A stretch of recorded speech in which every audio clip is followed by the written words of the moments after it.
신명기 12장 20절 말씀부터 끝절까지 보겠습니다. 신명기 12장 20절입니다. 내 하나님 여호와께서 내게 허락하신 대로 내 지경을 넓히신 후에 내 마음에 고기를 먹고자 하여 이르기를 내가 고기를 먹으리라 하면 내가 물은 마음에 좋아하는 대로 고기를 먹을 수 있으리니 만일 내 하나님 여호와께서 자기 이름을 두시려고 택하신 곳이 내게서 멀거든 내가 내게 명한 대로 너는 여호와의 주신 우양을 잡아 너희 각성에서 내가 무릇 마음에 좋아하는 것을 먹되 정한 자나 부정한 자를 물어나고 노루나 사슴을 먹음같이 먹을 수 있거니와 오직 크게 삼가서 그 피는 먹지 말라.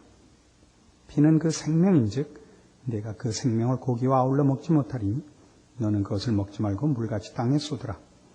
너는 피를 먹지 말라. 내가 이같이 여호와께서 의롭게 여기시는 일을 행하면 너와 네 후손이 복을 누리리라.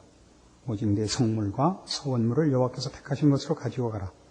네가 번제를 드릴 때는 그 고기와 피를 내 하나님 여호와의 단에 드릴 것이요 다른 제 희생을 드릴 때는 그 피를 내 하나님 여호와의 단 위에 붓고 그 고기는 먹을지니라.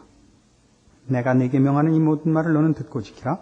내 하나님 여호와의 목전에 선과 의를 행하면 너와 네 후손에게 영영이 복이 있으리라.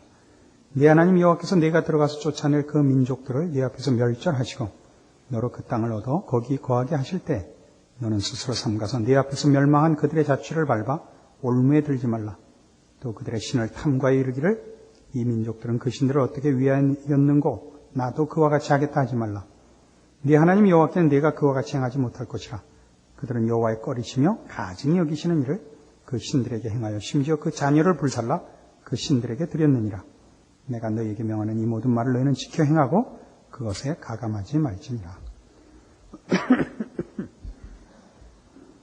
지난 3일 저녁에도 살펴본 대로 우리 하나님 앞에 드리는 예배는 그것 자체가 하나님의 의로우심과 거룩하심이 드러나는 방법과 내용으로 예배가 행해져야 한다는 것을 우리가 확인했습니다. 우리 하나님의 어미하심과 전능하심 그것보다도 더 강조되는 것이 언제나 자비와 긍휼이었던 것을 우리가 기억해야 할 것입니다. 그래서 우리의 예배는 하나님 앞에 마지못해 나오는 것이 아니라 그 예배의 부름을 받는 것이 복인 것입니다. 오늘 이제 한 걸음 더 나가서 보면 두 가지를 오늘 이 본 중에서 생각을 하려고 하는데요. 하나는 하나님의 법을 지키는 그 근본적인 원칙 혹은 자세, 그리고 우상을 섬기는 것 같이 하지 말라 하는 데서 나오는 부정적 차원에서의 하나님을 부패한 인간의 본성으로 오해하는 문제를 다뤄보려고 합니다. 후자를 먼저 하죠. 30절 이하에 있는 바와 같이 너는 스스로 삼가서 내 앞에서 멸망한 그들의 자취를 밟아 올무에 들지 말라. 또 그들의 신을 탐구하여 이르기를 이 민족들은 그 신들을 어떻게 위하였는고 나도 그와 같이 하겠다 하지 말라. 이겁니다. 이 가나안 신들은 도대체 어떤 신들이었는가? 말하자면 사람들이 그 우상을 어떻게 만들었는가 하는 것을 우리가 좀 이해를 하고 하나님께 그러지 않아야 된다는 것입니다. 가나안 신들뿐이 아니고 보통 우상들은 공통적으로 다 이상하게 섬기는 내용이 부도덕합니다. 그렇죠? 거룩하지 않습니다.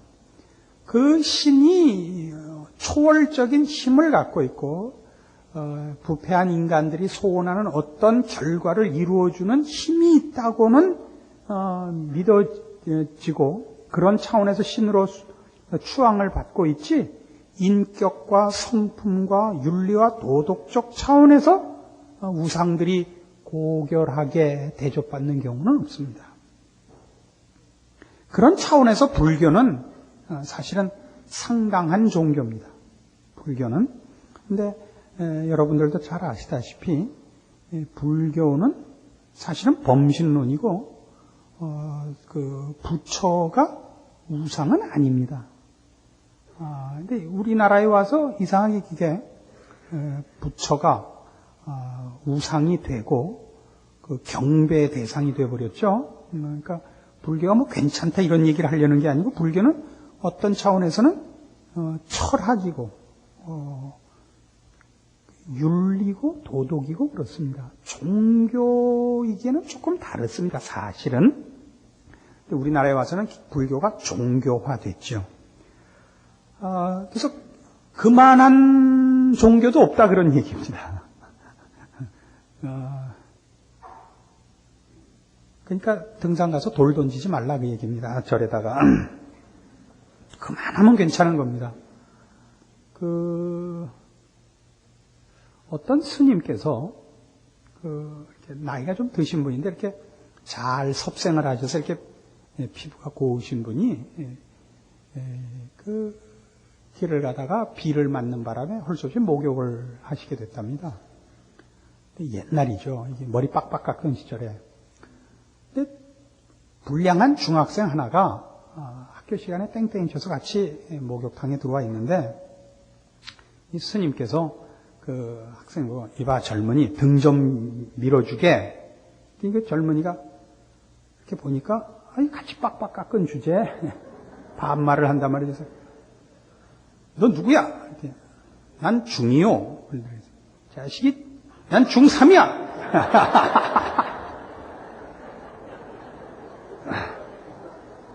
중학교 2학년이 그랬다는 거 아닙니까?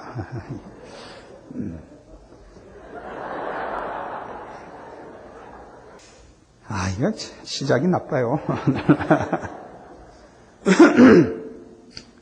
왜 이런 얘기를 지금 앞에 하느냐 하면 모든 그 신 앞에 서는 인간이 갖는 첫 번째 선입관이 뭐냐 하면 신 앞에 설 때 두려움입니다. 그렇죠? 신 앞에 서는 인간이 갖는 첫 번째 본성은 두려움입니다. 우리가 하나님 앞에 설 때도 두려움입니다. 그러나 그 두려움은 인간이 만든 우상들에 대해서 갖는 두려움은 어떤 두려움이냐 하면 이 신이 변덕스럽다는 인격적 차원에서의 신뢰할 수 없는 그 정서가 불안한 데 대한 두려움입니다. 힘은 갖고 있는데 이게 어디로 뛸지 모르는 데 대한 두려움입니다. 하나님 앞에서 우리가 두려움을 갖는 것은 여호와를 경외하라. 두렵고 떨림으로 너희 구원을 이루라라는 이 두려움은 그런 차원, 공포에 대한 얘기가 아닙니다. 지극히 높으심에 관한 겁니다. 우리가 그와 타협을 하고 밀고 땡기고 할 대상이 아니라는 절대적이고 유일하시고 너무나 높으신 분으로서의 차별을 두려우신 하나님이라는 차원으로 얘기해야지 하나님 앞에서 우리는 공포감을 갖고 그 앞에 들어가지 않습니다. 왜냐하면 여기서 이제 이방 우상과 우리가 섬기는 하나님과의 아주 근본적인 차이가 나는 것이죠. 우리 하나님은 은혜롭고 자비롭고 노하기를 더디하시는 우리 아버지시기 때문에 그렇습니다. 이 부분이 놓쳐지지 않아야 됩니다. 그러니까 지금 우리 지금 가나안 우상들을 예로 들어서 경고하는 내용에 이런 게 있죠. 31절 내 하나님 여호와께는 네가 그와 같이 행하지 못할 것이라. 그들은 여호와의 꺼리시며 가증히 여기시는 일을 그 신들에게 행하여 심지어 그 자녀를 불살라 그 신들에게 드렸느니라. 그러니까 자기 애를 불살라 드려야 되는 신, 그래야 만족시킬 수 있는 대상, 이 우상들이란 말이죠. 그러니까 그 우상은 원래 그 우상이 그걸 요구한 게 아니라 그 우상을 만든 사람이 그 우상이 그걸 좋아할 거라고 생각한 거죠. 왜요? 지가 그걸 좋아하니까. 그러니까 부패한 죄인된 인간이 좋아하는 게 뭐죠? 더러운 거죠. 서로 상하는 거죠. 해하는 거죠. 안 그렇습니까? 우리 로마서 1장에 보면 이렇게 나오죠. 이런 표현 다시 한번 눈여겨봐 둡시다. 로마서 1장 21절 하나님을 알되 하나님으로 영화롭게도 아니하며 감사치도 아니하고 오히려 그 생각이 허망하여지며 미련한 마음이 어두워졌나니 스스로 지혜에 있다 하나 우준하게 되어 썩어지지 아니하는 하나님의 영광을 썩어질 사람과 금수와 버러지 형상의 우상으로 바꾸었느니라 이겁니다.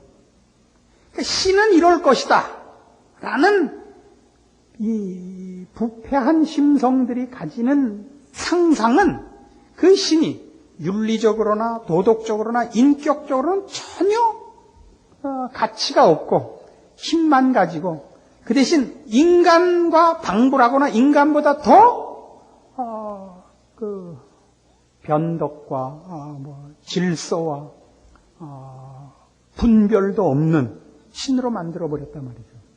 신이 자기 자식을 불살라야 말을 들어줄 거라고 생각을 하는 건 얼마나 끔찍한 것입니까? 정말 그런 신이 있다면 그건 망한 거죠. 우리 하나님 그렇지 않습니다. 여러분 이거 꼭 기억해 두십시오. 마태복음 7장. 우리 하나님은 어떤 분이냐? 성경이 이렇게 얘기하죠. 7절입니다. 마태복음 7장 7절. 구하라 그러면 너희에게 주실 것이요 찾으라 그러면 찾을 것이요 문을 두드리라 그러면 너희에게 열릴 것이니 구하는 이마다 얻을 것이요 찾는 이가 찾을 것이요 두드리는 이에게 열릴 것이니라. 너희 중에 누가 아들이 떡을 달라 하면 돌을 주며 생선을 달라 하면 뱀을 줄 사람이 있겠느냐. 너희가 악한 자라도 좋은 것으로 자식에게 줄 줄 알거든 하물며 하늘에 계신 너희 아버지께서 구하는 자에게 좋은 것으로 주시지 않겠느냐. 이건 여러분이 하나님 앞에 기도하러 갈 때 근거로 가지라는 그런 이해로서가 아니라 근본적으로 하나님이 누구시냐 하는 거죠. 여러분 자식을 기르면서 경험한 거 아니에요?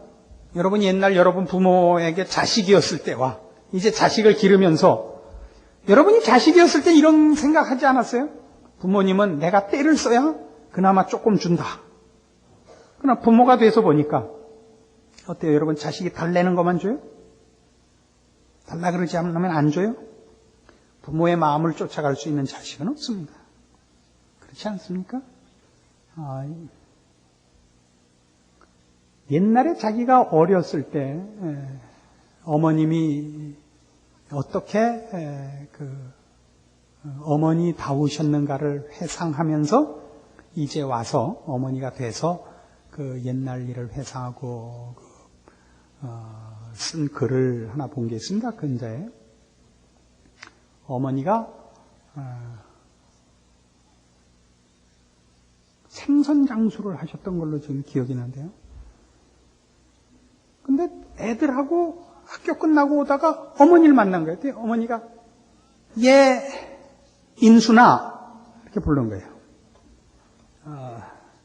인순 씨는 이대원 목사님 사모님 이름입니다. 그러니까 친구들하고 같이 오는데 생선 장수 엄마가 자기를 부르는 게 너무 창피해서 아줌마 웬일이세요? 엄마는 지금 없는데요. 어머니 못 만나고 가시는 길인가 보죠? 그리고 그 자리를 피했단 말이에요. 그러니까. 그리고 이제 그 자리를 얼른 피하고 이제 저녁에 집에 와서 만나죠. 근데 어머니가 하시는 말씀이, 그 밖에서 엄마 그런 소리만 듣다가 아줌마 그러니까 그거 참 좋더라. 그리고 이wen수가 그게 무슨 말인지를 몇 년이 지나서 깨달았게요. 자기가 엄마를 아줌마라고 부를 만큼 지 딸이 큰 다음에야 자기가 그때 한 얘기가 무슨 얘기고 어머니가 그때 그걸 웃고 지나와서 아줌마라고 부르니까 그것도 괜찮더라 라고 한 얘기가 무슨 얘기인지 그때 알아먹은 것입니다. 자식이 부모보다 더 속이 넓고 더 깊을 수는 없고 더 배려할 수는 없는 법입니다. 우리 하나님과 우리가 그렇습니다. 우리는 늘 이 부분을 놓칩니다. 우리가 갖고 있는 이 죄악된 본성 때문에 신자임에도 불구하고 하나님이 누구신지 안다고 하면서도 그 아들 예수 그리스도를 나를 위하여 보내셨다고 믿는다고 해놓고도 살다가 조금만 어려운 일이 생기면 맨 처음 들어오는 생각이 뭐죠? 하나님, 이까짓 거 하나 내가 좀 그랬기로선 이루실 수 있습니까? 언제나 먼저 들어오는 생각이죠. 여러분이 잘못하면 그때마다 와서 하나님이 와서 뒤통수 때리지 않습니다. 아십니까? 웃어요. 여러분 애 키울 때 잘못할 때마다 쫓아다니면서 패요? 그래요? 밤잠 안 자고 뭐 잘못하나 지켜보고? 안 그래요. 적당히 모아놨다가 패요. 그리고 어떤 건 넘어가요. 안 그래요? 큰 다음에 가르쳐줘요. 여러분이 기대하고 요구하고 소원하지 않은 것, 더 많은 부분에서 부모가 여러분 편을 들어서 여러분이 여기까지 온 거예요. 우리 하나님은 그런 분이에요. 여기 있는 말 그대로죠. 너희가 악한 자라도 자식에게 좋게 하지 않느냐. 하물며 나겠느냐. 이걸 기억하라고요. 하나님은 우리 편이에요. 하나님은 우리를 방해하지 않아요. 우리 잘 되는 거 배합하시지 않아요. 우리를 잊지 않아요. 어찌 젖먹이는 어미가 젖먹이는 아이를 잊겠느냐. 저들은 혹시 잊을지라도 나는 아니다요. 나는 아니다. 내가 왜 널 잊겠느냐. 우리 지난 주일에도 했죠. 데살로니가전서 5장 16절 이하 항상 기뻐하라. 쉬지 말고 기도하라. 범사에 감사하라. 이는 그리스도 예수 안에서 너희를 향하신 아버지의 뜻이니라. 우리 보고 자기 일을 분발하려는 거 아니에요. 기뻐하게 하겠다요. 기도에 응답하겠다요. 감사하게 하겠다요. 근데 그게 다 뭐가 붙죠? 기뻐해도 어떻게 기뻐하게 해주겠다는 거예요. 항상 기쁘게 해주겠다는 거예요. 우리 기도에 귀를 기울여요. 어떻게? 쉬지 말고 하네요. 한순간도 우리에게서 눈을 안 떼신다고. 한순간도. 우리가 하나님을 잊은 적은 있어도 하나님은 우리를 잊은 적도 없고 눈을 떼시는 적도 없다고. 큰 건수만이 아니고 가장 사소한 문제도 하나님은 천지를 지으신 그 능력과 지혜로 우리를 지키고 계신단 말이죠. 이사야 1장에 가보세요. 우리 하나님은 우리에 대해서 심판자로 무슨 선생님으로 이렇게 서 계시지 않고 부모의 마음, 그 이상의 마음으로 서 계신다는 걸 여러분이 놓치지 말아달란 말이죠. 이사야 1장 2절. 하늘이여 들으라. 땅이여 귀를 기울이라. 여호와께서 말씀하시기를 내가 자식을 양육하였거늘 그들이 나를 거역하였도다. 소는 그 임자를 알고 나귀는 주인의 구유를 알건만은 이스라엘은 알지 못하고 나의 백성은 깨닫지 못하는도다 하셨도다. 슬프다 범죄한 나라여 허물진 백성이요 행악의 종자여 행위가 부패한 자식이로다. 그들이 여호와를 멀리 버리며 이스라엘의 거룩한 자를 만으리 여겨 멀리하고 물러갔도다. 너희가 어찌 매를 더 맞으려고 더욱더욱 패역하느냐. 이게 무슨 분위기 같아요. 하나님이 너희들 까불래? 이러는 게 아니잖아요. 지금 너희 맞을래? 이게 아니라 우리의 범죄에 대해서 슬퍼한단 말이죠. 애타하신단 말이죠. 범죄한 우리보다 하나님이 더 속이 상하시단 말이죠. 슬프다 범죄한 나라요 허물진 백성이요 너희가 어찌하여 매를 더 맞으려고 더욱 더 고집을 부리느냐란 말이에요. 이 하나님 앞에 있다는 걸 잊지 말란 말이죠. 그래서 우리 하나님은 우리에게 요구했던 게 뭐죠? 마태복음 22장. 여러분 잘 아는 대로 모든 법은 이리로 가죠. 모든 하나님이 우리에게 요구하는 법은 이리로 갑니다. 모든 법은 이리로 모입니다. 마태복음 22장 36절입니다. 선생님이여 율법 중에 어느 계명이 크니까? 예수께서 가라사대 네 마음을 다하고 목숨을 다하고 뜻을 다하여 주 너의 하나님을 사랑하라 하셨으니 이것이 크고 첫째 되는 계명이요 둘째는 그와 같으니 네 이웃을 네 몸과 같이 사랑하라 하셨으니 이 두 계명이 온 율법과 선지자의 강령이니라. 하나님을 사랑하라고요. 하나님을 사랑하라고요. 왜 이 요구를 하신다고요? 하나님이 우리를 사랑하셨으니까. 하나님이 우리에게 요구하는 게 뭐라고요? 사랑이라고요. 다른 거 요구하지 않아요. 여러분 자식 갖다 바치지 말라고요. 여러분 금리빨 빼오라 그러지 않는다고요. 하나님이 여러분에게 요구한 것이 여러분의 진심이요. 우리가 하나님께 받은 것이 하나님의 진심입니다. 그를 섬기는 것은 다른 무엇으로 안 됩니다. 돈으로 섬기거나 무슨 희생으로 섬기거나 무슨 다른 물질로 섬기지 못합니다. 진심으로 사랑하고 항복하고 기뻐하는 인격의 중심으로 항복한 것으로 외에는 하나님 앞에 우리는 갈 수 없고 하나님을 섬기는 다른 방법이 없습니다. 그래서 오늘 우리 본문에서 나타나는 바와 같이 하나님을 섬기는 기본적인 자세와 내용이 하나님을 사랑하고 기뻐하는 것이요. 그의 법을 지키는 것도 마찬가지인 것입니다. 그의 법은 다 조금 전에 마태복음 22장에서 본 바와 같이 한 단어로 묶으면 사랑인 것입니다. 법은 하나님께서 자신의 권위와 위엄을 위해서 어떤 줄을 쳐놓은 것이 아닙니다. 그래서 거기에 저촉되는 자를 사람들 앞에서 혼을 내가지고 그렇게 하나님의 높으심과 능력 있음을 나타내려고 우리에게 제시한 것이 아니다 이겁니다. 그 대표적인 예가 뭐죠? 너희는 20절 신명기 12장 20절 내 하나님 여호와께서 네게 허락하신 대로 네 지경을 넓히신 후에 네 마음의 고기를 먹고자 이르기를 내가 고기를 먹으리라 하면 내가 물은 마음에 좋아하는 대로 고기를 먹을 수 있으리라. 부모가 자식에게 제일 기대하는 건 뭐죠? 자식이 훌륭하게 되는 겁니다. 그리고 자식이 행복하게 사는 것입니다. 이게 부모의 소원입니다. 하나님이 우리에게 원하는 소원이 뭐죠? 모든 법은 왜 있는 거죠? 그것이 우리의 거룩과 유익을 위해서 필요한 것이지 그것을 걸어놔서 그 법을 저촉하면 하나님의 무슨 능력과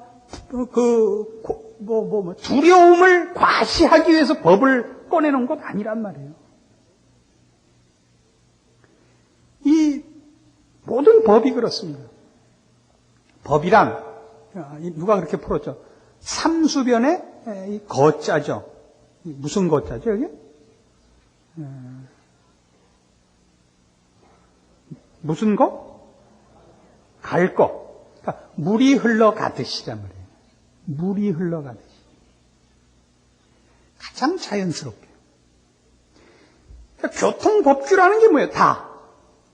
질서를 지키자는 거죠. 모두에게 유익하자는 거죠. 그걸로 사람을 잡자는 게 아니죠. 그렇지 않습니까?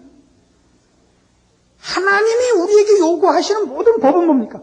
우리가 그 선을 넘어갔을 때 우리에게 손해이기 때문에 그걸 정한 것이지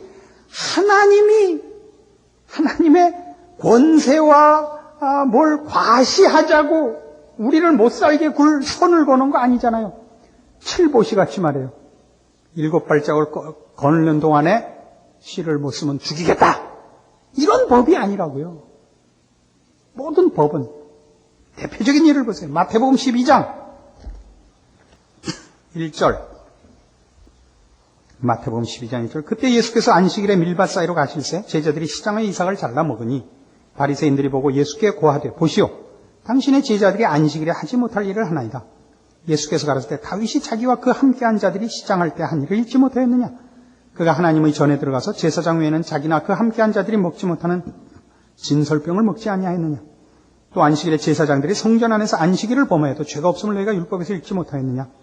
내가 너희에게 이르노니 성전보다 더 큰 이가 여기 있느니라. 나는 자비를 원하고 제사를 원치 아니하노라 하신 뜻을 너희가 알았다면 무죄한 자를 죄로 정치 아니하였으리라. 안식일을 지키는 법을 놓고 지금 바리새인들과 예수님 사이에 논쟁이 벌어진 셈입니다. 그러니까 지금 바리새인들이 틀린 건 다른 게 아니에요. 법을 가지고 뭘 하겠다는 거예요? 사람을 잡재는 거죠. 법으로 사람을 잡재는 거고 예수님은 하나님의 모든 법은 사람을 살리자고 만든 거다 이거예요. 사람을 살리자고. 대표적인 예가 뭐냐면 이혼 증서였습니다. 모세가 이혼을 하려면 이혼 증서를 써줘야 된다라고 한 거는 이혼 증서만 써주면 이혼할 수 있다가 아니라 이혼을 어렵게 만들려고 그 법을 만든 것이었습니다. 그러나 유대인들은 이혼 증서만 써주면 이혼할 수 있다가 됐어요 나중에. 하나님의 법은 다 그겁니다. 하나님의 법은 다 우리를 살리자는 겁니다. 우리를 거룩해 하고 우리를 하나님 편에 서게 하고 복을 주시기 위해서 모든 법을 만드신 것입니다. 죄로 가지 않고 망하지 않게 하려고 법을 만든 거예요. 철조망은 왜 만든 거예요? 글로 가면 절벽이니까 철조망을 친 건데 이 왼수들이 철조망에 갖다 놓고 사람을 민단 말이에요. 알아들으세요? 마가복음 2장에 가면 이 같은 사건을 놓고 이렇게 한 걸음 더 간 표현을 써요. 이건 아주 재미있는 표현입니다. 마가복음 2장 23절. 마가복음 2장 23절. 안식일에 예수께서 밀밭 사이로 지나갈 때 그 제자들이 길을 열며 이삭을 자르니 바리새인들이 예수께 말하되 보시오 저희가 어찌하여 안식일에 하지 못할 일을 하나이까. 예수께서 가라사대 때 다윗이 자기와 및 함께한 자들이 핍절되어 시장할 때 한 일을 잊지 못하였느냐. 그가 아비아달 대제사장 때 하나님의 전에 들어가서 제사장 외에는 먹지 못하는 진설병을 먹고 함께한 자들에게도 주지 아니하였느냐. 또 가라사대 안식일은 사람을 위하여 있는 것이요 사람이 안식일을 위하여 있는 것이 아닌지라 이거예요. 안식일이 사람을 위하여 있지 사람이 안식일을 위하여 있는 게 아니라 그러니까 안식일을 지키는 법으로 사람을 잡으면 안식일을 지키는 규정이 의미를 잃는다는 거예요. 아무래도 좋다는 얘기 아닙니다. 마음대로 하는 게 자유가 아니듯이 우리의 범죄한 본성대로 마음껏 놀게 방종하게 놀아도 되게 하자는 얘기가 아니라 하나님께서 우리에게 내 법도를 따르라, 내 규례를 지키라, 내 앞에 순종하라 하고 제시한 모든 것은 사람을 살리자고 있는 거죠. 물론 필요하다면 칼을 꺼내야 되는 경우도 있습니다. 그때는 그 칼로 죽이자가 아니라 수술하자겠죠. 이 기본적인 내용을 우리가 원칙으로 삼고 본다면 우리는 전체를 묶어서 이런 결론을 내릴 수 있습니다. 하나님은 우리를 복주자고 우리를 만드셨고 또 구원하려고 찾아오셨습니다. 우리 하나님은 우리 편입니다. 우리보다 더 우리 편입니다. 하나님이 우리에게 간섭하셔서 우리와 부닥치는 게 있다면 우리를 못 살게 굴거나 우리를 농락하려고 그러시는 것이 아니오시다. 부모가 자식을 말리는 것과 같은 것입니다. 그리고 우리는 서로에 대해서도 하나님께서 우리에게 요구하시는 모든 법칙을 들어 사람을 살리시려는 하나님의 마음을 기억하고 법을 쓰도록 하자는 겁니다. 나는 자비를 원하고 제사를 원치 아니하노라다 말이죠. 그것이 우리의 신앙 인생을 사는 가장 중요한 원칙이어야 되고 사람을 보는 시각이어야 되고 하나님이 나를 다스리시고 대하는 따뜻한 마음이라는 걸 놓지 않아야 우리는 모든 우리 신앙 현실의 어려움 속에서 절망과 의심을 이길 수 있습니다. 우리의 믿음 생활에서 제일 큰 그 시험은 뭐냐면 하나님이 내 편이 아닐지도 모른다라는 의심이 드는 것이기 때문입니다. 세상이 우리를 반대하는 거야 겁날 거 없죠. 하나님이 나를 미워하시는 거 아닌가라는 생각이 드는 거 그건 아닙니다. 그러는 적은 없습니다. 그럼 왜 하나님이 나를 편들지 않는가? 그건 하면 안 되기 때문에 나를 잡자고 그러는 것이 아니라 고치자고 그런다는 것을 기억하자 말이죠. 그러니까 우리는 왜 이 문제를 이렇게 둘로 나눠서 생각해야 되죠? 우리는 질서를 깨고 거룩을 연습하지 않고 방종할 가능성이 충분한 자들입니다. 법을 지키라 그러면 법을 자기한테다 쓰지 않고 이번에는 상대방 잡는 데다가만 쓸 가능성이 훨씬 많은 사람들입니다. 하나님께서 우리에게 찾아오셔서 우리의 방종함을 막으시는 것이 사랑의 손길인 것을 확인할 것과 하나님께 순종해야 되는 그 기준들, 요구하시는 신앙적인 모든 기준들을 사람을 잡는 데 쓰지 말고 살리는 데 써야 한다는 것을 기억한다면 우리의 신앙 현실에서 나 자신의 개인적인 신앙의 그 현장에서 부닥치는 어떤 일에서도 하나님과 나 사이의 문제가 의심되거나 방해받는 일은 없을 것이요. 나만의 신앙 문제가 아니라 내 이웃과 함께 신앙생활을 해야 되는 내가 맡은 일에서 하나님의 사랑을 잇는 제사장 노릇하는 일도 실패하는 일이 없을 것이기 때문입니다. 하나님이 심판자의 자리에 서지 않으며 우리를 시험하지 않으며 우리를 외면하거나 잊으시는 것, 일이 없는 것을 기억할 것이요. 내가 내 이웃과 세상에 대해서 심판과 외면과 게으름과 시기심을 가지는 일이 없어야 하는 것. 그것을 바로 오늘 이 신명기 12장 후반부에서 배우는 것입니다. 여러분들이 하나님의 자녀로 부름받은 이 신분과 하나님께서 여러분의 하나님 되신다는 것이 무엇을 의미하는가를 이 두 측면에서 제대로 이해하신다면 여러분의 신앙은 지금까지보다 7배는 강해질 거라고 생각합니다. 기도하십시다. 하나님 아버지 은혜를 감사합니다. 우리 하나님은 우리 편이시고 우리를 사랑하시며 그리고 우리를 의와 진리와 거룩으로 부르고 계시다는 사실을 확인했습니다. 우리 하나님은 우리에게 요구하시는 것들은 우리의 죄 본성에는 다 어긋나는 것입니다.